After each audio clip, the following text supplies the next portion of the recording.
Good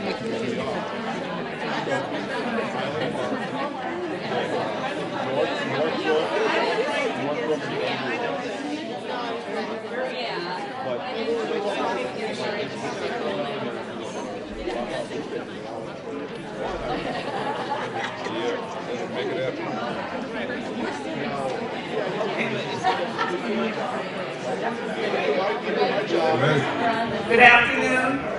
We're about to get started, so if everyone can take their seats. Thank you. Good afternoon, everyone. Welcome. Thanks for joining us. My name is Lorraine Forte. I'm going to be moderating our this panel, which is on schools and community change. I'm the editor of Catalyst Chicago. For those of you who haven't heard of it, we're a publication that covers urban education, focusing on Chicago. So that's a topic that I'm, pretty familiar with, of course. So on one level, the idea of schools catalyzing community change, when you first think about it, it sounds really positive and appealing and forward-looking to have schools, be a hub of community activity and of learning for kids and for adults too. But we really have to think about the social conditions and the politics of the neighborhoods that really are looking for change and need change the most. And our panel is going to tackle that issue, and I think that it's a really good selection of panelists, and they're going to really challenge our thinking on this question. So I'll introduce them. First, we have Victoria Chu. She's the interim dean of the School of Education at Dominican University and the former dean of the School of Education here at UIC. Next to her is Pedro Noguera. He's a professor of education at New York University, executive director of the Metro Center for Urban Education at New York University, and he's the author of a number of books. Cynthia Nambo, who is the principal of Instituto Justice and Leadership Academy, and she was the project director of Little Village Lawndale High School campus. And Elizabeth Todd Breland, who's an assistant professor at the Department of History here at UIC. So first of all, just a little logistics. We are going to have audience Q&A at the end of this panel, and there are people that you have note cards or should have note cards. Did someone pass them out? So, yeah, there are note cards, so if you have questions, write them down. Someone will collect them and bring them to me, and at the end, we will have your questions and delve into the things that you want to talk about. So we're going to start and give each of our panelists 2 to 3 minutes to just give their perspective on this topic. I want to ask, what did you first think about when you get asked to do this panel? What first comes to mind when someone says, oh, how can we have schools, be a catalyst for community change? What did really come to mind? So I'm going to let each of the panelists give their thoughts and give a brief presentation, 2 to 3 minutes, and then I'll throw out a couple of questions, and hopefully we'll get a dialogue going. So we want to get started because last panel went over a little bit, and we're scheduled to end at 3:45. So let's get started. We'll start with Vicki. So good afternoon, everyone. I'll speak from my standpoint as former dean of the College of Education at UIC and current dean at Dominican. When I saw this question or this topic, I thought, what does it mean? It's like it's really broad. It's really big. I'm not sure what do we mean by community change. But I went back into sort of a biography that I have here at UIC and started thinking about what I learned about communities and schools and so on. So a little bit about myself. I was dean here for 17 years, and I made it our agenda to pay attention to our West Side community schools. Pilsen Little Village, back of the yards, now near West Side, near South Side, North Lawndale and Austin, and we tried to figure out how we were going to get our candidates well prepared to work in these particular schools. My timing as an administrator timed with Chicago Public Schools, turned to local school councils back in 88, 89.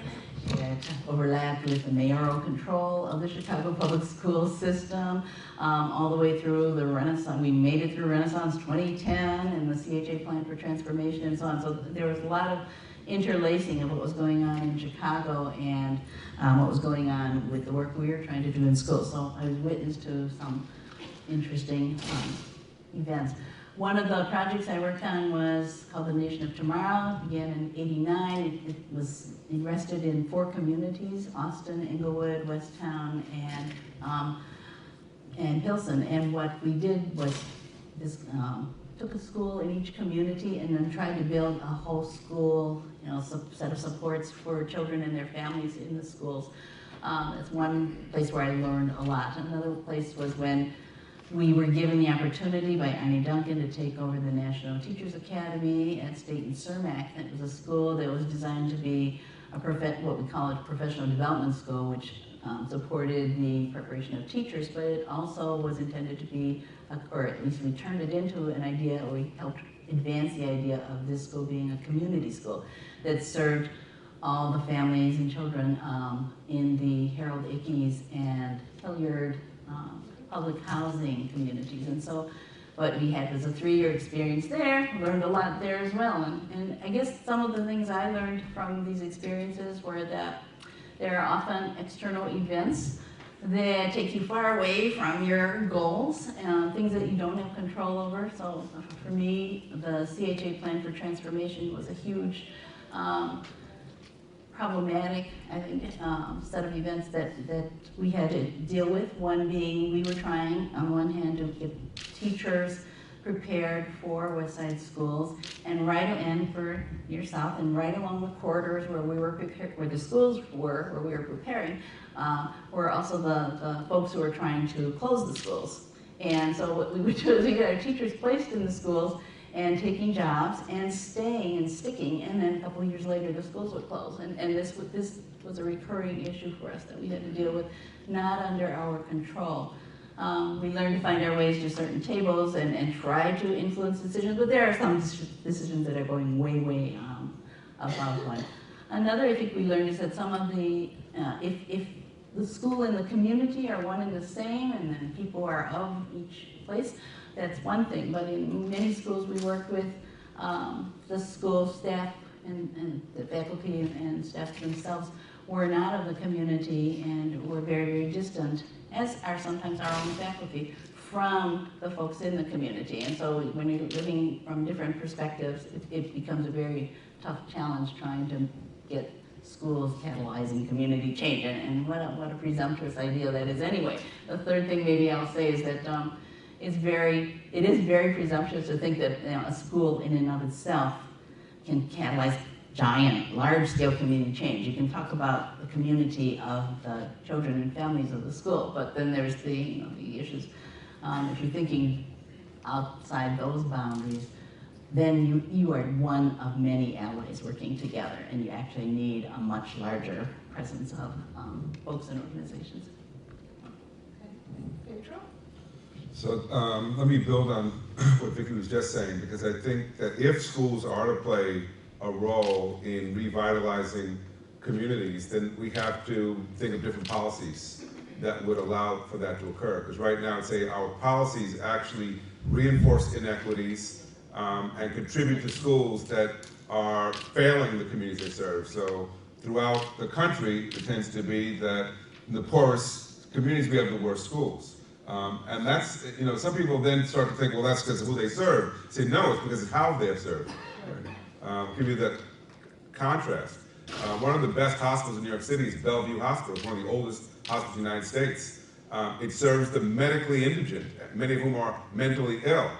But doctors from around New York come there for training on how to treat people with mental illness and people with all kinds of complex care, because the quality of service is very, very high. That is, just because they serve a high-need population doesn't mean they have to be in a hospital that looks like a third world country.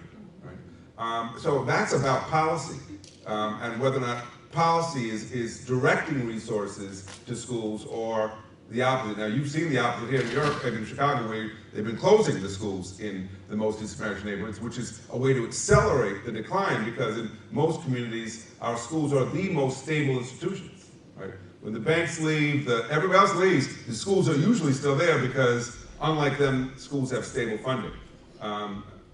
Except if the people in charge decide to shut them down. So I would say you need different kinds of policies. I can elaborate on that further, but you also need some imagination, right? Which is usually lacking most of all. That is, people need to rethink what does it take to create schools that would serve children well, which means you have to start by knowing who you serve and ask, well, what do those kids need? And typically they need not just remedial writing and math, they need lots of things, including health and including other resources, but also an enriched education. Right? We offer an impoverished education to impoverished children. That's what we're doing right now. And not surprisingly, they often become disengaged and refuse to stay. So let me just give you an example of what it might look, how it could look differently if we, by drawing on an example of South Africa. Work with a school in the townships outside of Port Elizabeth. This is a school in a very, very impoverished neighborhood where over 85% of the people are unemployed, 40% of the children are orphans, parents died from AIDS. The school that serves these children, Sapphire Roads Primary School, is a thriving school. It's a thriving school because the principal was assigned there, got there, school's in shambles. Teachers weren't showing up, kids barely showing up, building's been vandalized.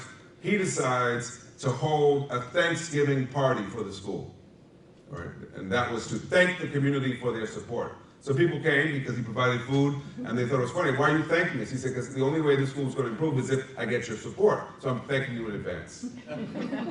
He proceeds to go about engaging the community to figure out, okay, how do we stop the stealing? How do we address, how do we feed these kids? He takes people who had been vandalizing the school, what they call Tutsi in South Africa, they become security and have housing on site. Right? School is secure now, right? Mothers in the neighborhood, there's land. They're now growing food on site, feeding kids and feeding themselves from the land at the school site. Parents volunteer to, in every classroom, 5 and 6 parents volunteering, assisting teachers. These are classrooms with 40 children. There's a nursing clinic staffed by parents who are not trained in healthcare, but are providing some minimal services. I said, what happens when a child's really sick? I said, well, then we have to get a nurse in. But mostly, we just rub their heads and give them a glass of water. Works most of the time, right? And my point being that they relied on the community to revive the school. They got no more money from the ministry. While I was there, parents from the school were organizing protests against the Ministry of Education for not sending in more resources. Teachers hadn't been paid for 3 months. And the principal was marching with the parents. I said, in the United States, you wouldn't find principals marching with parents. He said, listen, I don't march with these parents, they'll be coming after me next. Right? And so I'm with them. Right? And that's the difference. These are schools that are tied to the community. They see their fate as interlocked with the community, and the people who work there see themselves as rooted and tied in that community. So the kinds of issues that come in many schools where you have a staff that can't relate, can't identify with who they serve, not evident there. I could go on, but I think we can learn from those examples. So I'm Cynthia Nambo, and I'm the principal at Instituto Justice and Leadership Academy, and that is our curriculum, Justice and Leadership.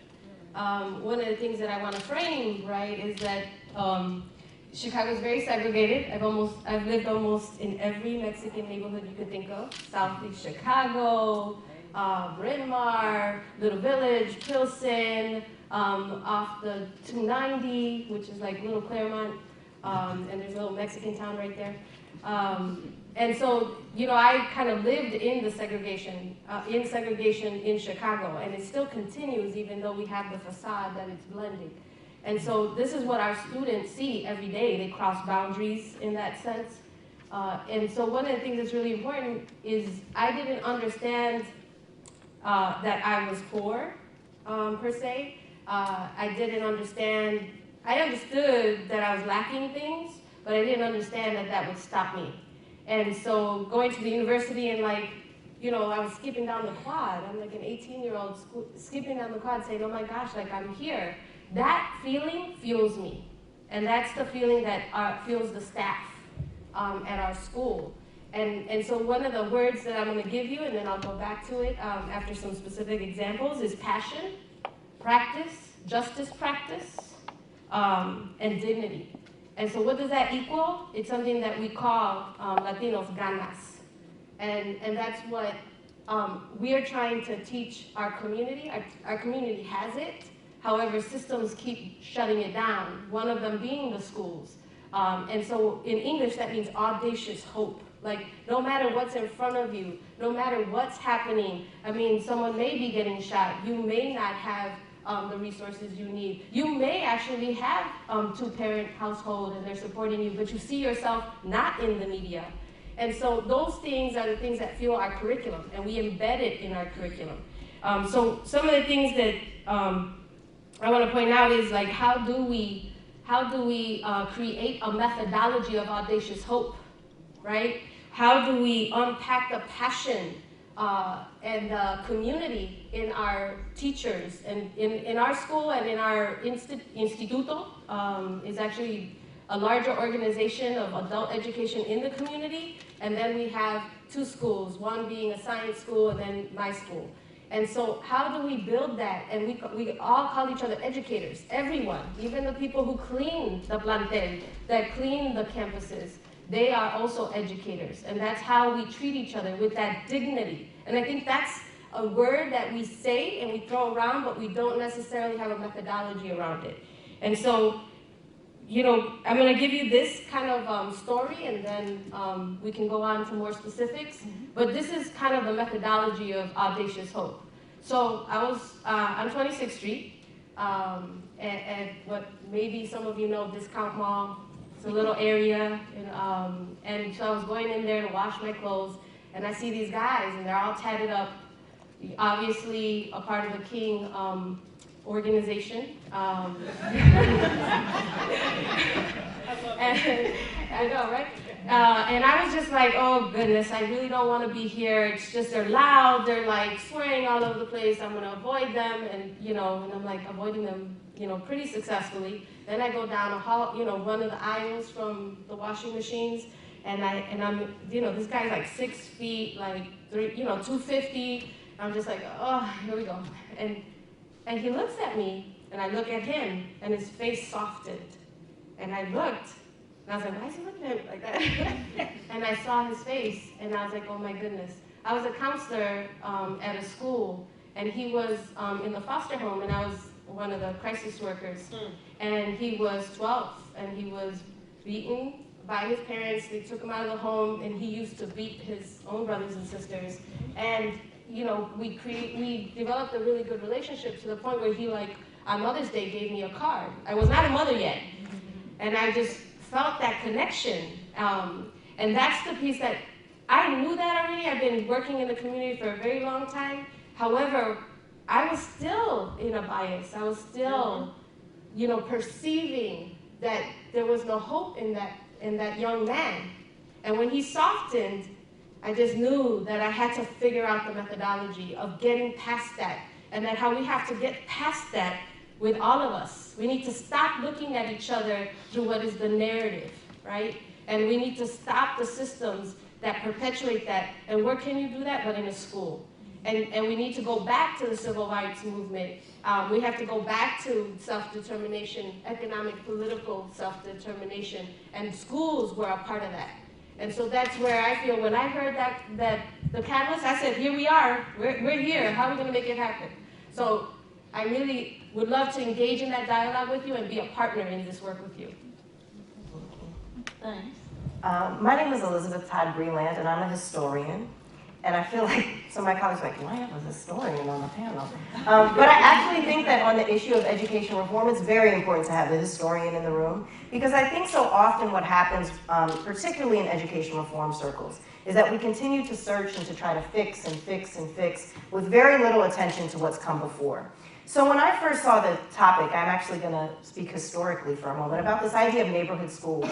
And I think that particularly in our current climate, there is a sort of desire to fetishize almost in a certain way neighborhood schools. But in my own research, I start looking at neighborhood schools in the mid-20th century. And in the mid-20th century, neighborhood schools were on the one hand, something that people looked at as a place for progressive education reform, this idea we heard earlier about you walk out your front door and you're at your school. On the other hand, they were a major tool of segregationists, not just segregationists in the South, segregationists in places like Chicago, where neighborhood schools were used as a way to reinforce residential housing segregation to transfer into school segregation. So I want to think a little bit about how our ideas around neighborhood schools have changed between that period and now. And to say that when we talked earlier, people have sort of had conversations too about how segregated Chicago is. And there is a tension between an idea of desegregation and the idea of a neighborhood school. And so I want us to sort of keep that in the back of our minds as we talk about the idea of the neighborhood and what that means. In Chicago, there, like other places in the United States, there were attempts to desegregate, very meager attempts here, I'd say, but major pushes by social movements that were put together to try to desegregate Chicago public schools.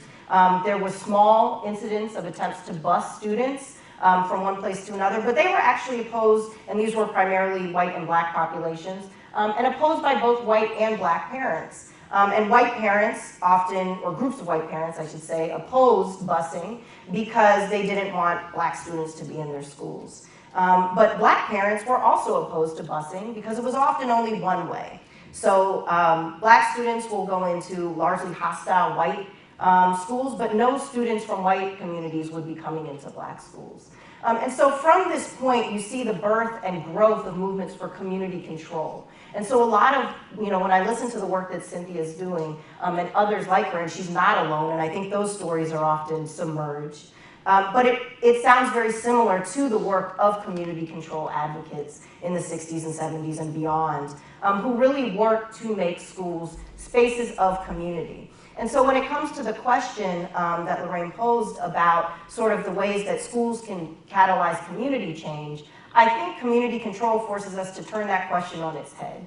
And it says not how can schools fix communities, but how can communities be a part in shaping the schools that they want. And so I think more and more we need to think about that. The kids this morning were talking about resources that exist within their own communities when they talked about their parents and relatives and store owners who they know. These are indigenous resources within communities, and I think people have been talking about how those can be built upon as the foundation for strong community-based schools.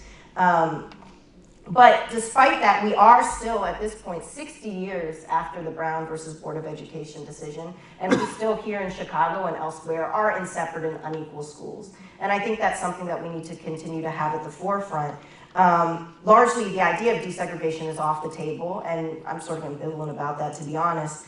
But the work within the schools continues and the work that needs to be done. So today there is this desire for a model of community schools, schools as community centers, and people have discussed that.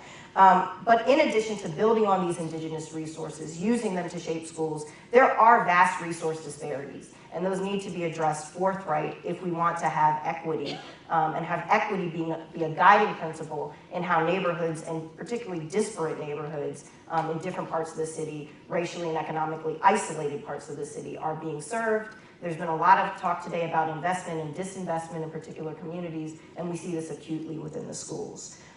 Because, and just to sort of end with a story as well, kids know this, right? So I was taking pictures of the playground next to my house because it's really messed up and there are holes and people are getting hurt. And so I was taking pictures of these holes in the playground equipment and this sort of like planks that are sticking out. And some kids were like, "Can I get in the pictures?" I was like, "Oh yeah, sure, get in the pictures." So they get in the pictures and they're like, "So why don't we have a park like that one by Rainbow Beach?" Because the one by Rainbow Beach is on the lakefront, and it seems to be a place that investment might take place. But in their community, they recognize that they don't care about our park. And they said, "So when are they going to fix this? We're going to send these in. When are they going to fix it?" And I said, "Look, I don't know when they're going to fix it. But I think, again, it shows the need that when things have changed, it's not strictly things happening at an administrative level, it's because communities are demanding changes to be made. And that's what we see in schools like yours. That's what we see in the school that you worked at, right? Little Village, Lawndale. And the community demanded that these changes be made up, right? A hunger strike to demand a particular type of school that would serve a particular community. And I think that we need to build on those as models as we move forward. Well, thanks to all of you. And there's just so much in what each one of you said, but just to get the conversation started, I kind of picked up on two things. And one was about community involvement and community, control of schools. And here in Chicago, that's something that, that was kind of the ambitious goal of school reform back in, 1989, but that idea is really kind of gone by the wayside because the local school councils are very much, have very little power. You've got mayoral control now, and, you have very vocal community activism around school closings, which basically did very little. They only took a couple of schools off the table. So in a place like Chicago where you have mayoral control, where you have a school board that's handpicked by the mayor and the CEO who's handpicked by the mayor, how does a community get some involvement or some control of its schools? That's one thing I want to talk about there. And then just the policies in place in Chicago and the nature of schools in Chicago. Most kids don't go to their neighborhood school, whether they're elementary school or high school. Most kids, they're going, if they can, to a magnet school, a selective school, a charter school, but the majority of kids, especially at the high school level, don't go to their neighborhood school. So the idea of the school in that community being catalyst for community change, is that really realistic? That's another thing I want to throw out there.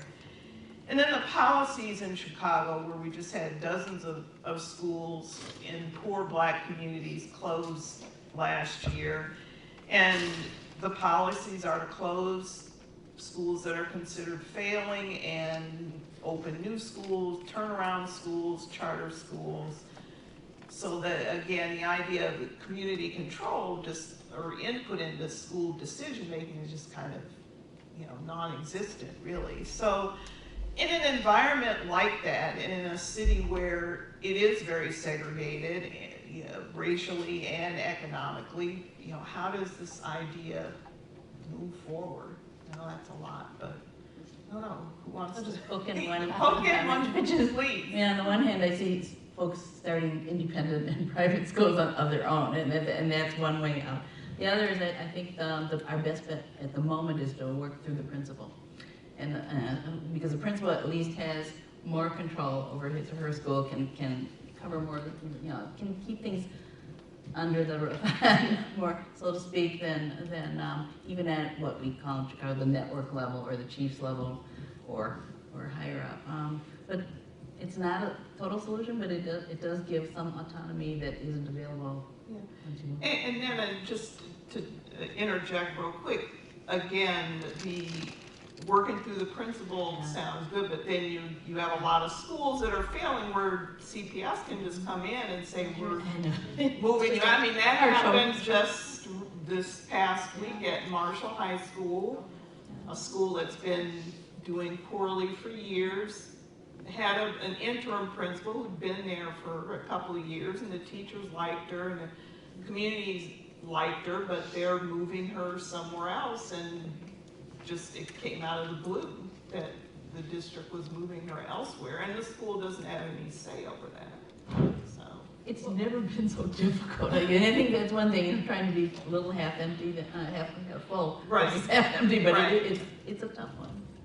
Well, I mean, I believe it's difficult, and that's okay. I mean, that's kind of what our work is about. I think, I have a benefit in the sense that I am able to do the methodology that I want to do.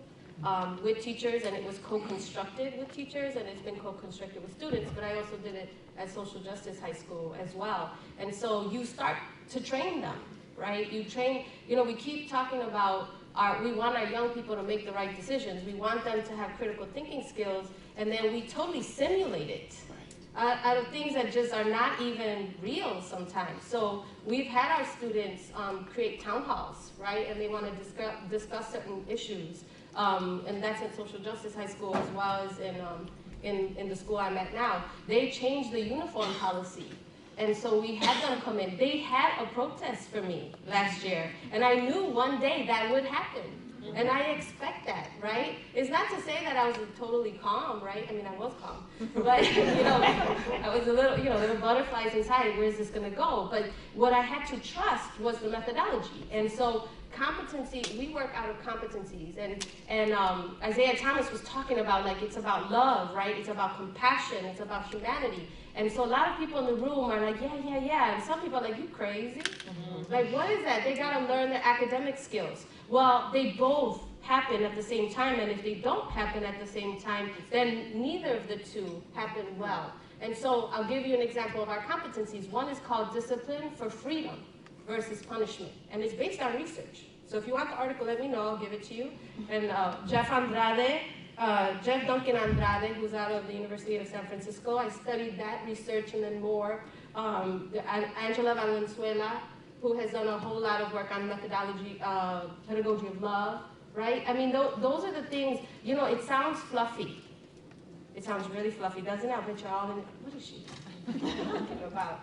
But really, I mean, I really need you to feel what I feel when I see my young people. When I see the youth who, like, in their mind don't believe in themselves, and I know because I used to.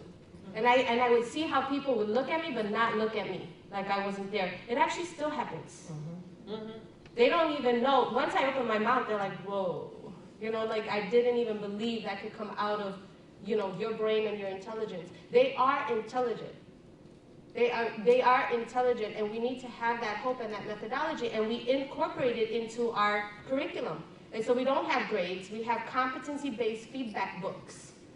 And then they have much more. They get feedback. They say, this is what you were able to perform. I need you to do this to get to your next level. And then, right, then you will know your skills. And so by the end, because the point of it, right, is they should know their own skills. They shouldn't be able to just tell you I got an A or B, because they can't even tell you what they've mastered. And so what we do is we work on giving them the feedback that they deserve so that they actually can graduate with skills and be able to market themselves if that's what they want to do. But, so to give you a more tangible example, our students write to the Tribune. They go into the neighborhood and they survey the neighborhood. I was talking about with Elizabeth, I was like, let's get together because I want them to do ethnographies of the neighborhood. We have something called Pathways Credit, where they have to get 3 Pathways Credit, and it's based on their context, it's based on their passion, and they research it. So it's a research model. Actually, the feedback book is a research model too. It's a baseline, benchmark, summative.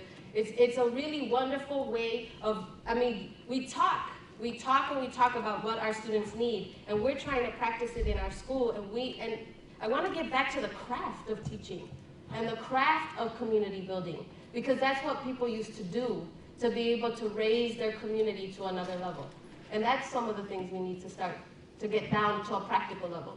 Well, what about some of the policies and really just attitudes, I guess I want to say, that need to change on the part of, you know, policymakers, public officials, you know, bureaucrats running the system to get to the point where, you know, more community input is allowed and more people acknowledge, you know, the dynamics that are going on in the neighborhoods and how they affect schools. Because there are people that are going to say they don't care what's, you know, it's all about, you know, raising test scores, et cetera, and poverty's not an excuse. And you don't want to make poverty an excuse, but I think that you have to acknowledge that it exists and it has an impact on what people can and cannot do until they get the right support. So what needs to happen in terms of new policies and new attitudes so that schools and communities can change for the better? Pedro? And So Elizabeth? I would say, and I'm sorry, Elizabeth, you know, education has become a highly politicized issue in many cities across the country now. And typically, it's framed as a debate or a battle between the reformers and those who are defending the status quo. And the reformers usually are the charter school advocates, the hedge fund managers, in some cases many elected officials, I guess in this case your mayor, and the defenders of the status quo will be seen as the unions. And I think it's really important that we totally insert ourselves into the debate, and because change is necessary, right? The school, we can't, defending the status quo status quo has been killing our kids, right? So it's not about defending status quo, but it is about a vision of public education that is equitable, that is accessible, that is supporting children and families. And I think if you don't have that, what you end up with is these battles that this city's known probably better than anybody else, right? Where you had a strike not long ago. I mean, what did you get from that strike, right? You got 50 schools closed, right? And I think that, and I'm not blaming you because it's gonna be interesting to watch Karen Lewis as she now steps forward to run for mayor. But I think it's gonna be important that there be a vision for how to create schools. And I would say, if you want that vision, just go right across to Toronto and take theirs. Because Toronto has improved more high poverty schools than any city in North America. And they do it through what they call capacity building. That is, rather than going in and saying, you're a failing school, we're gonna shut you down, they say, you're a struggling school, what can we do to help? And what more resources we need to put in to enable this school to be successful. It's a different way of thinking about the work, because we need to think of education as a right, not as a good that only the fortunate get through a lottery or because they're lucky enough to live in a certain neighborhood. And we need to make sure that those rights are extended throughout this city. And so that's really what's at stake, because if you think about it, we have many examples of cities that will invest public resources into stadiums, into all kinds of other convention centers, under the guise that this will somehow lead to jobs and improve the tax base. And we've known for years that without good public schools affect property values, public schools affect what workers will move into a neighborhood, what businesses will move into a community. It impacts the economy of your community. And so what we need is a vision of public education that then is backed up by policies, but it is rooted in equity. It has to be rooted in key values of equity, access, and of really using education as a means to support families in need. I mean, I would say, I think here it is very difficult to see how under our current leadership that something like that will happen. But I do think that there are more people who live in neighborhoods, right, who send their kids to public schools, who are parents, who have children again, then there are sort of concentrated high finance capital people. I'm talking about not in terms of money, but in terms of the physical body of that person, right? So I think it's important that we continue, and there are people doing this already, so I don't want to act as if though it's not happening, to organize communities. So parents are organizing other parents. Students are organizing other students to demand what it is that we want. And I think that will then again require leadership change. There are people in the city right now organizing for an elected school board, right? That would be something very distinctive from what we currently have, which is an appointed school board. So I think there are some fundamental things that need to change in terms of leadership, but then also in the way that we look at the city. So sort of this paradigm shift that you're talking about. People talk about Chicago, and when you think about what are the resources you want to bring, or what is the type of development you want to see in Chicago that will attract middle-class professionals or people from outside. What would it mean if we instead said, what are the policies we put in place to create those professionals, right? To create people who make a living wage, to create people who have a particular standard of education from within the city instead of always looking outside of the city to attract people to the city for that purpose. I think it's also important to mass together around a vision, as opposed to many of us having our visions and they kind of dissipate. That moment when Karen, during the strike, there were parents and teachers, union members striking together, and that just was, it was a moment we haven't seen for a long time, and this could all be pulled back together under a vision. I think demonstration models are important too, so that you can see in places like your school and where there is freedom to create, that this is possible, and that. Well, I think you are kind of seeing, as you both mentioned, a kind of, grassroots movement coming up. And a lot of that does stem from what happened with the teachers' strike and Karen Lewis and the union really becoming, more politically active. And now she's pretty much looking like she's going to announce, a run for mayor. And that's really unusual, where you have a teachers union leader, who's kind of gotten her troops together and they're going out and organizing people and getting some of the other unions together. Is that ever happened anywhere else, Elizabeth? You're the historian. Yeah, I mean, I don't think in the same way. And I do think that your point about, I haven't been anywhere in the last 2 weeks that someone hasn't asked me to sign something. So people are out, right? Yeah. In terms of petitions and such. So no, I mean, not in this way, I don't think. But I do think it's because of what Vicki was saying about this moment and this idea, as you were saying. I think there are two dichotomies that have developed. One is between the sort of overarching idea of reformers and the status quo. The other, though, is about sort of the neighborhoods versus downtown. And this is something that spanned, I think, across all of the different panels that we've seen today, and this idea of the neighborhood. And so this sort of, the return of the neighborhood, I was on the academic planning committee for this, and someone was like, the neighborhood strikes back, right? Like these different ideas of what this moment is in terms of neighborhoods. And I think that when we say neighborhood in Chicago, it's standing in for lots of other things though, right? So it's standing in for Black people, Latinos, poor people in the city. And so when we're saying sort of the return of, or this rise of these populations, particularly with regard to schools, clearly not all neighborhoods are Black, Latino, or poor in the city of Chicago. But I think we're also looking at empowering and communities working to empower themselves to have a greater voice in the city.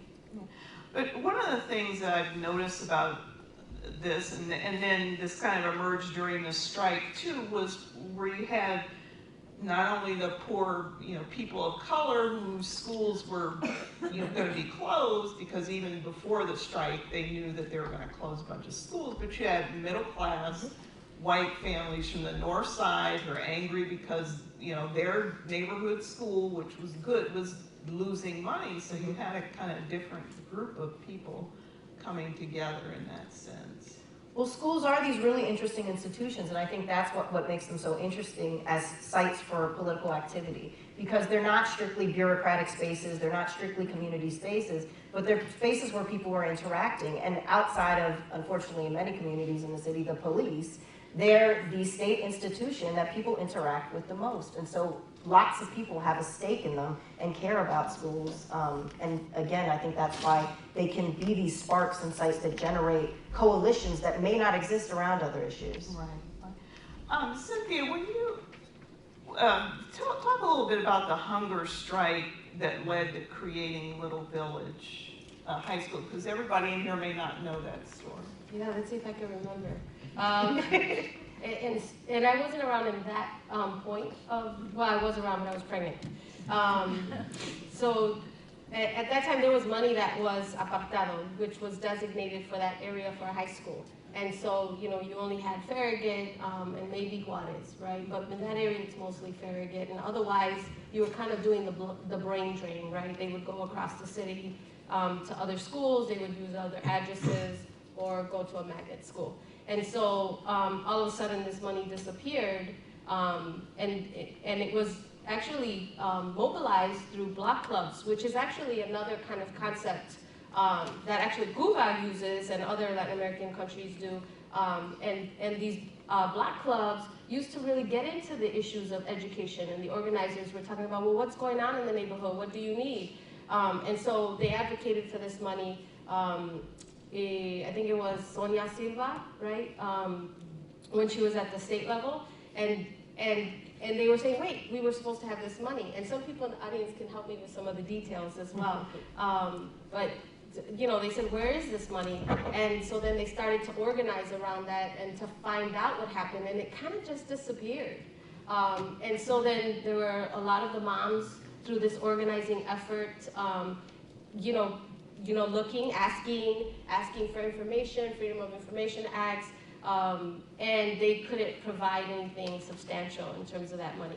And so they kept, they wanted to meet with Arne Duncan at the time. They were trying to meet with the mayor. It was just, they were really trying to figure out through the avenues that the city and the district provide for parent involvement or community involvement. They went through that gamut and exhausted it without any answers. And so they decided that they were going to do a hunger strike. They didn't think it was going to take, 19 days? They did not think it was going to be the 19 days, and it happened. And they were under a tent, and we would bring them water and food. Well, they wouldn't eat the food, but everyone else would eat it.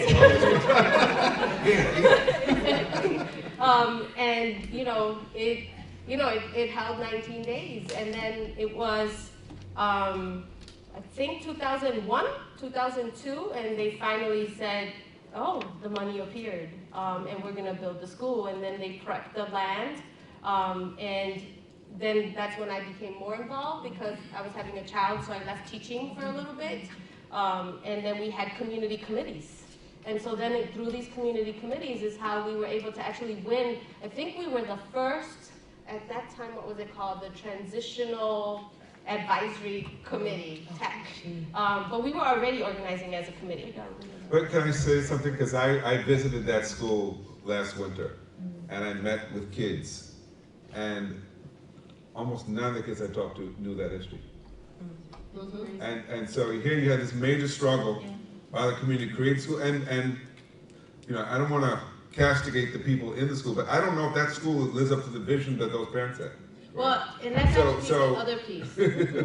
So that's an important lesson out of this history. Right? Well, and that's the piece of like the system coming in and trying to like control what's going on, right? And who the leadership was, and yeah. Yeah, and there was a transfer of the leadership. So then this is kind of what happened.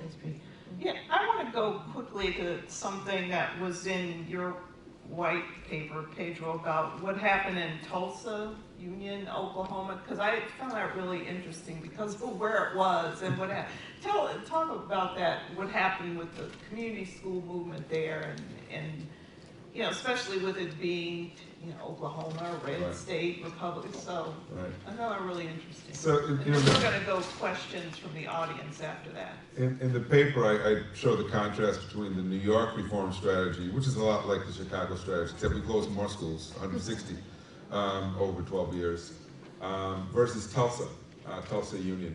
And it's interesting because Tulsa is not only a very red Republican state, but it's also, Tulsa was where the race riots in 1924 took place, right? Where they literally burned down the black community and killed 300 people in mob violence sanctioned by the state. I often say if there's ever a case of reparations, Tulsa is it, because many of the people are still alive whose houses were destroyed. They have embarked on a strategy. Their reform strategy is about universal preschool, community schools. And that's been their strategy now for several years. I was invited 3 years ago. They said, our goal is to build a safety net for children in Tulsa. And it's financed by a billionaire oil baron who's got a lot of money, right? His quote was, well, we've seen the research on the importance of early childhood education, so we think this can work. So you should share that research with some other folks, right?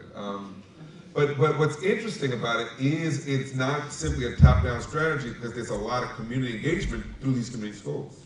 And what I've found inspiring there is that many of the people leading the effort see this as a form of reparations. I was given a tour of I think it's, I can't remember the neighborhood that was burned, Kenwood or Longwood, Greenwood. He's a former white police officer, he's still a white, but he's a former police officer, city councilman, assemblyman, who was one of the backers of the reparations initiative, right? In the legislature that got voted down. And he took me to the memorial and he explained to me what happened that day. And he kept saying, we gotta make this right, right? He has this sense that this great injustice was perpetrated, and now he's leading, or at least one of many people leading this community schools initiative in Tulsa.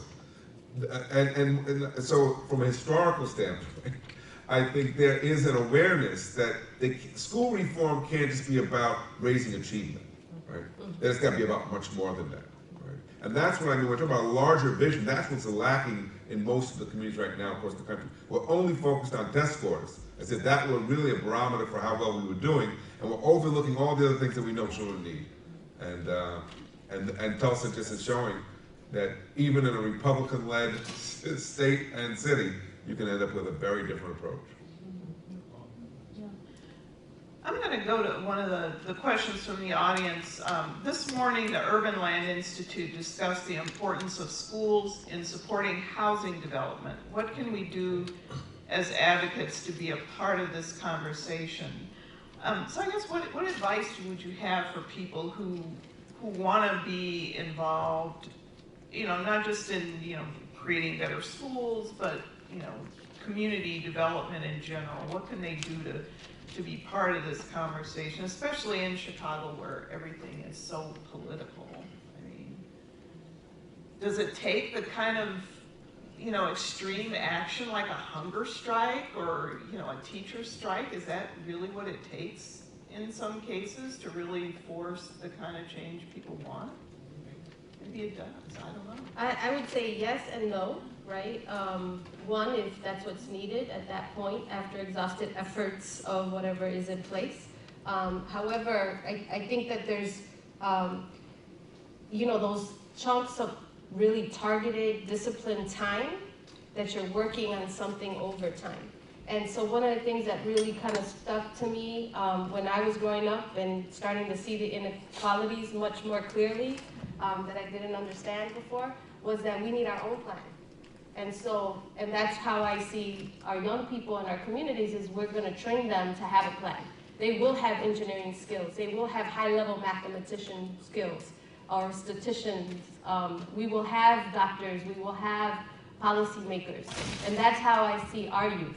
And so they have to have that skill level, and then we have to teach them in the school now. We have to give them the context, and we talk about how they need to feel the dream now, not later, not for the future, but right now. And so some of our students have actually been involved with some of the community efforts of like Green Space, and they're actually running the groups in the communities of how do we want to see green space.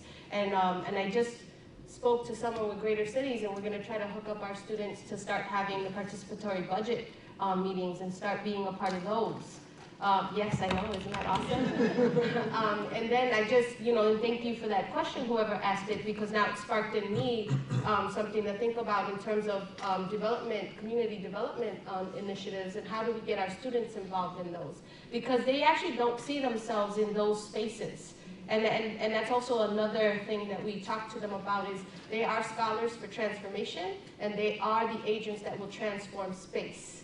And believe me, come visit my school. I'm in a Chuck Hotel, and we transform that space for them to be able to see that they can be scholars of transformation. And I wanted to point that out, and I think what's really important connected to that question is that when we talk about that audacious hope and that passion, it is connected to high academic skills. And if you go to elite schools, they're always talking about high-level questions and how can they transform space and how, that's always a part of the discourse. And that's how we treat our students as well. They need to be in that discourse.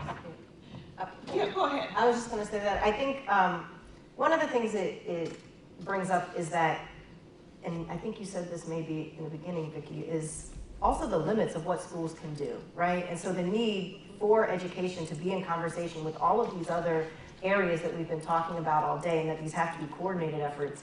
And I think that in Chicago, so much happens that you don't know about very locally, right? So, check out your alderman's newsletter and see what's in there. Go to one of these like community action council meetings or CACs. Is that what They got rid of it. Oh, never mind. Well, I just feel like in my own neighborhood, there are all these very small meetings that are happening, official meetings, right? On these little boards or big boards doing things that you don't know what they do, like the water reclamation board. But someone runs for that, right? And it's a powerful position. So I just feel like going to these extremely local meetings is where a lot of, particularly development, conversations are happening at the aldermanic and below level, these sort of regional levels. And I think if you have skills that you feel like you could contribute to those spaces, to bring them, but also to just become aware of what's happening in those spaces. Because I feel like, in fact, a lot of individuals exert a lot of power on a very local level, and we don't even know what's happening. No, that's true. There's just a lot that goes on in these. As a reporter who's covered those things there's so much that happens and decisions that get made at meetings where it's like nobody's there, but big things happen and money gets allocated and signed here and there, and who knows? Who knew, until somebody just happens upon it.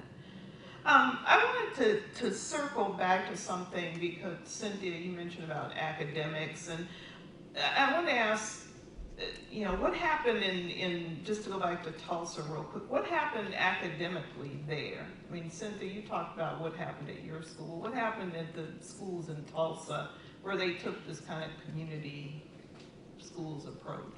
Is there any? I would say they're still struggling academically with a lot of the issues. I mean, because it's not either or. I think they put a lot of emphasis on the social supports, but not enough emphasis on the academics, right? It's interesting that the top performing high school in Tulsa is integrated though, and it's in the Black community. So they have some examples, but if you go into the more segregated schools in Black and non-Latino community, you'll find classic features of a failing school. So I would say they haven't put enough emphasis on that. Mm-hmm. Since three of you are at an institution of higher learning, I'm going to throw out this question yet from the audience. Do institutions of higher learning have a responsibility to the neighborhoods where they reside? And if so, what is that responsibility? Yes. Particularly if you're a public university like mine. It's interesting. So I teach the history of Chicago class here at UIC. And one of the things I do, because there's so much of Chicago you could teach, but I tend to focus down over time on the area in and around UIC. And my students are like upset about what happened to create the University of Illinois in Chicago. Like it's angering to them and shocking too. And I think that says a lot. And so I think they often respond like, oh, so this is why there's hostility, around, it makes more, oh, this is why there's this hostility around the university. And so I think as an instructor, professor, I try to instill in them sort of, think about what your role is in these spaces and what you might do to, potentially transform these spaces. But I think the short answer is yes, and we need to do more. Mm-hmm. My short answer is yes, but that it covers up a whole set of issues that you could say yes, but you can't necessarily get people to go with you. Number one, we're not necessarily equipped to go to the spaces that we think we're going to try to be responsible for or help be responsible for, and we have we need to be taught quite a bit.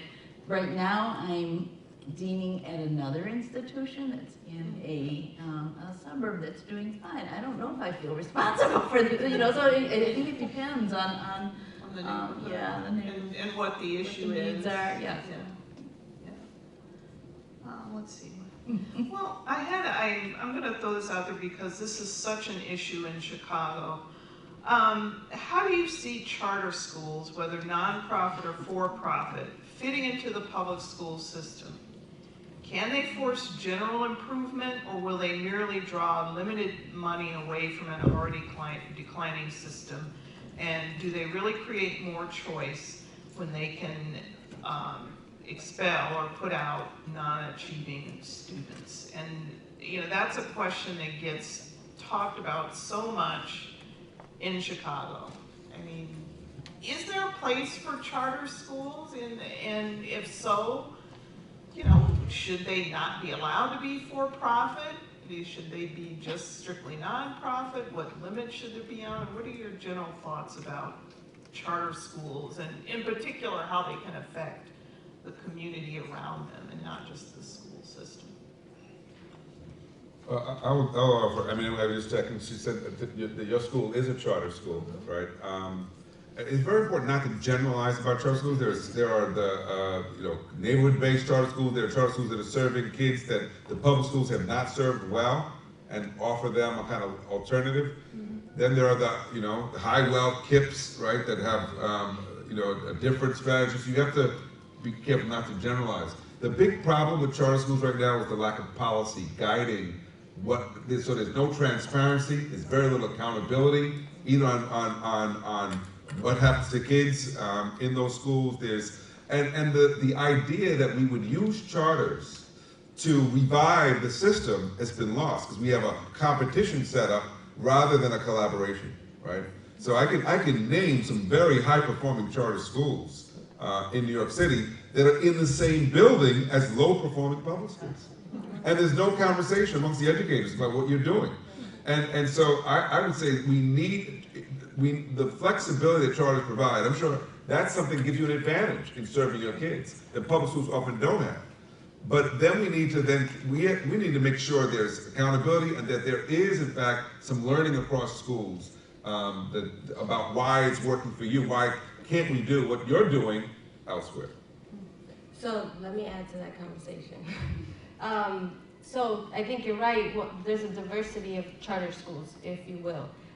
Being a defender of public school, like my mission in life was, I want equity and high standards in public schools. So when they asked me to come over, I said, Cynthia, you gotta have that difficult conversation with yourself.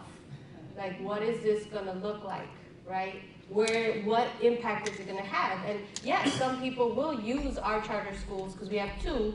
They will use our charter schools in that kind of charter school movement. And so I navigate that really well. And I've had a lot of conversations with the teachers union, because I know a lot of them at CTU. And they also recognize us, but they also have to do the work that they have to do to defend public education. And so we are in that same fight. However, I am a part of Instituto del Progreso Latino, and it's a community-based organization that works with adult education. And we started, like I said, in a church basement, then to the Truck Hotel, and then I call it the womb. It is the womb of education in Pilsen and Little Village, and even beyond at that point. And so we have a charter school based in community. And the way that we did generative themes, our teachers and our students went out and did focus groups and knocked on doors and asked what's going on in the neighborhood that you want our students, our young people, to really know about, and what skills do you want them to have? And we brought that into the school, and the way that we see our school is in and out, in and out. Whatever you learn in the school, you're gonna bring it outside, and that's how I do see ourselves as a catalyst for change and transformation. And so and we bring what's going on in the community inside. And so that's I think the difference, right? And there are definitely other schools that the students come in, they get on a computer, they get their diploma. And the kids come to me and they're like, they're just 18, you're 24, what am I gonna do with you? And I tell them, yeah, but you love us. And you know we love you. And you know we love you to the point where we will hold you accountable to your own community. Is it still on? To your own community and to your education. And that's why it's Discipline for Freedom. And that's where we also, the other competency we have is fully human versus hegemony, right? Diversity. It's not just this simplified, polarized initiative. And so we're in that space too for public education.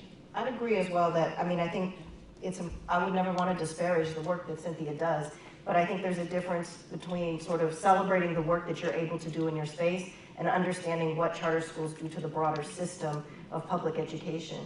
So that when charters, the idea of charters initially came about, the idea was that they were going to be these laboratories where people would try out experimental things and then they'd spread those to, best practices would spread. But it's a system based on competition, a market-based competition. And so that there's no incentive to spread, right? In fact, the incentive is to hoard and to package and to charge people to use these best practices that you created. And so I think that it's important to distinguish between these examples of really great innovative work that's being done and the effect that it's having on the broader system. And also pulling, as they've talked about earlier today in the panel, of the whole sort of skimming of neighborhood schools. And that charters do also, again, question this idea about the link between neighborhood and school, because while your institute is very based within a community, many aren't, and people are coming from all over the city. And what does that mean, not only for the students who are doing all this travel, but for the communities in which those buildings are based, where students who do not attend them have no access to them after hours, have no access to them as community spaces that are often, oases within their communities. I would agree with everyone and Yeah, say I'm that gonna this is an issue where there are lots and lots of layers to be unpacked and understood. I think one bottom line for me is to see how many families have elected to choose charter schools and are happy with their choices because there are no other choices remaining in their communities. And that's just as we see faculty who choose the lab school who are also public education advocates. It's when it comes to their own children, there is a bottom line there, and you have to respect that as well. And I'm going to give, we're out of time, but I'm going to let each person give a quick wrap up and then we'll end. Well, I'll let us go a little bit over since the previous panel did, but we can. My only wrap is I think every single issue is so complex and it requires deep conversation and understanding. A panel can't even begin to get at it all. This is a really complex moment. It's a very worrisome moment in Chicago public education, and I ask everyone to learn as much as you can. Talk to people. Pedro and Cynthia. Well, I'm glad that schools are part of this conversation about communities, because I think that too often it's separate and we don't see the links. And I just going back to the question that was asked before, I think you have to make sure that all the right stakeholders are at the table when we're talking about this work. You got to engage kids in the education, right? You can't do this without kids, and they have to be thinking about what this means for them. You certainly have to engage their parents. And then you have to engage the broader community and get people to see that the state of the schools will affect the state of this city, right? And as we've lapsed into thinking, well, the public schools are for those other people, right? And they become the school of last resort for people with no options. And that's why they can get away with shutting down 50-year schools, because most voters don't think that affects them, right? So you've got to figure out a way here in Chicago to make people realize, no, we're all, the future of the city will be affected by these schools. And that's really the struggle, it's the struggle for preserving the idea of the public. And that's vital, I think, to democracy. I'm going to skip because that was too good. I want to share a story. And this story is of a young man who was gang involved and moved away, way, like southeast. And he would come in 2 hours every day to come into school because he was trying to get away from it. And in our Pathways program, which was challenging, a research model, he wrote a 14-page paper. And I sat with him and I said, did you ever think you would write a 14-page paper? And he was like, no, never did I ever think that. So I'm trying to bring the story back to community, right? And I agree with Pedro in terms of public education, that's their right. That's our right. It's a civil right. And so everyone in this room is an educator. So please come by and volunteer at my school and contribute to the community and contribute to the talent. And capacitando is what we say in Spanish, and I feel like that's a much better word, capacitando. Like, let's build the capacity of our communities, and you are all a participant and an educator in that. And thank you. Thanks. I've just been really excited by how many people came out to the event today and see themselves in some ways as stakeholders in these questions. And I guess more well, it didn't end up in the title, but I'm excited to see the neighborhood strike back. Thank you. Thank you all for coming. Thanks to our panel.